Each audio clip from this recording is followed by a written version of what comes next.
CP Radhakrishnan भारतीय राजनीति के एक अनुभवी नेता हैं जिनका जन्म 1957 में तमिलनाडु के तिरुपुर में हुआ। उन्होंने 16 साल की उम्र में राष्ट्रीय स्वयंसेवक संघ आरएसएस से जुड़कर राजनीति में कदम रखा। वे भाजपा के सक्रिय सदस्य रहे और 1998 व 1999 में 2 बार कोयम्बटूर से लोकसभा सांसद चुने गए।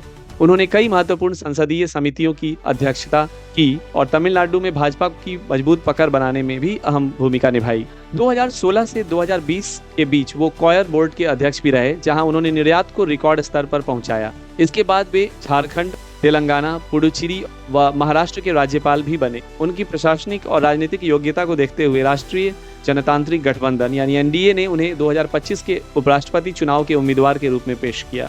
9 सितंबर 2025 को हुए उपराष्ट्रपति चुनाव में सीपी राधाकृष्णन को कुल 452 वोट मिले, जो जरूरी बहुमत 391 से काफी ऊपर था। उन्होंने विपक्ष के उम्मीदवार बी सुदर्शन रेड्डी को हराया, जिन्हें लगभग 323 वोट मिले। यह चुनाव संसद में गुप्त मतदान के जरिए हुआ और करीब 96% मतदान हुआ।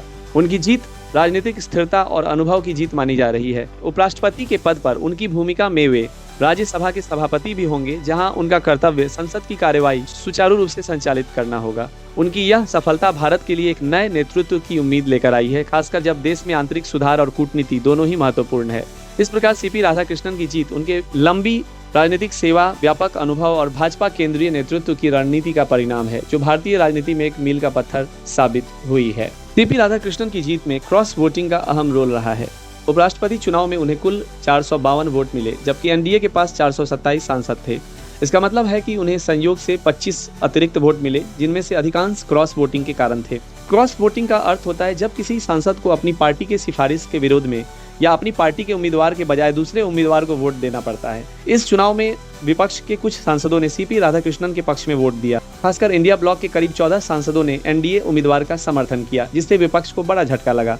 इसके अलावा लगभग 15 वोट अवैध भी घोषित किए गए, जिसमें 10 एनडीए के थे और 5 विपक्ष के थे। बीजेपी और एनडीए को इस क्रॉस वोटिंग का काफी फायदा हुआ, जिसे राधाकृष्णन ने भारी मतों में चुनाव जीता।